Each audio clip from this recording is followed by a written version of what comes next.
കഴിഞ്ഞ ദിവസം വലിയ കാച്ചിൽ പറിക്കുന്ന വീഡിയോ ഇട്ടില്ലായിരുന്നോ? അപ്പോൾ ഒരുപാട് പേര് ചോദിച്ചു ആ കാച്ചിൽ നട്ടത് എങ്ങനെയാണ്, അതിൻ്റെ വീഡിയോ ഒന്നിരുന്നു. ഞങ്ങളിങ്ങനെ നാട്ടിലെ പോലെ ഭയങ്കര ശാസ്ത്രീയമായ രീതിയിലൊന്നുമല്ല നട്ടത്. ഞങ്ങളുടെ വീട്ടിലുള്ള കുറേ വളങ്ങളെല്ലാം ചേർത്താണ് നട്ടത്.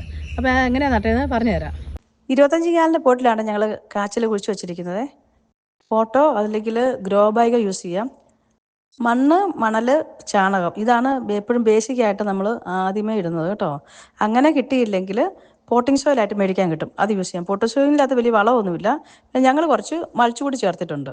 നമ്മൾ പറിച്ച കാച്ചില്ല, അതിൻ്റെ ഒരു മേൽഭാഗമാണേ, അത് കുറച്ച് മുളച്ച് വന്നിട്ടുണ്ട്, അത് വെച്ച് കൊടുക്കാം.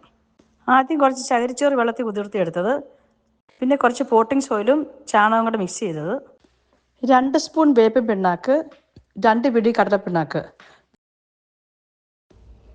അടുക്കള കമ്പോസ്റ്റ്,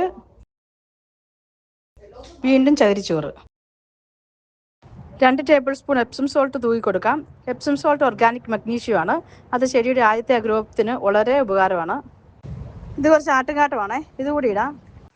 കടലപ്പിണ്ണാക്കും ചകിരിച്ചോറും ഒക്കെ വേരോടാൻ നല്ലതാണ്. വേപ്പിൻ പിണ്ണാക്ക് പെസ്റ്റിസൈഡായിട്ടും വളമായിട്ടും യൂസ് ചെയ്യാം. പിന്നെ കുറേ വളങ്ങളുണ്ടല്ലോ, അതെല്ലാം അടിവളം എന്നാണ് പറയുക. ആദ്യമേ തന്നെ നമ്മൾ കുഴിച്ച് വെക്കുമ്പോൾ തന്നെ കുറേ വളങ്ങൾ കൊടുക്കുന്നതിന് അടിവളം എന്നാണ് പറയുന്നത്. അടിവളം കൊടുക്കുന്നത് കൊണ്ട് തന്നെ അത്യാവശ്യം ആദ്യത്തെ ഗ്രോത്തിനുള്ള അത്യാവശ്യം ന്യൂട്രിയൻസ് എല്ലാം പ്ലാന്റ്സിന് കിട്ടുമല്ലോ.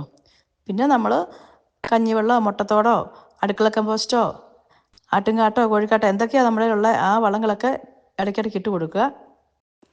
കണ്ടോ, ഇതെല്ലാം കാച്ചിൽ നട്ട് വെച്ചേക്കുന്നതാണേ. ഇതിൻ്റെ തണ്ട് വളർന്നു വരുമ്പം ഈ കറിവേപ്പിലോട്ട് കയറ്റിവിടാനാണ് ഉദ്ദേശിക്കുന്നത്. അതല്ലെങ്കിൽ ഇങ്ങനെ ഫെൻസിലോട്ടൊക്കെ കയറ്റിവിടാം കേട്ടോ. ഞങ്ങൾക്കിങ്ങനെ കുറേ കരിവേപ്പ് മരങ്ങളുണ്ട് കേട്ടോ, അതുകൊണ്ട് ഇത് അതിനു വേണ്ടി യൂസ് ചെയ്യുന്നു. അതല്ലെങ്കിൽ നിങ്ങൾക്ക് ആവശ്യമില്ലാത്ത ഏതെങ്കിലും മരം യൂസ് ചെയ്യാം. സന്ധ്യ ആയതുകൊണ്ടാണ് ലൈറ്റിൻ്റെ പ്രശ്നം കേട്ടോ. എല്ലാവർക്കും ഹാപ്പി ഗാർഡനിങ്.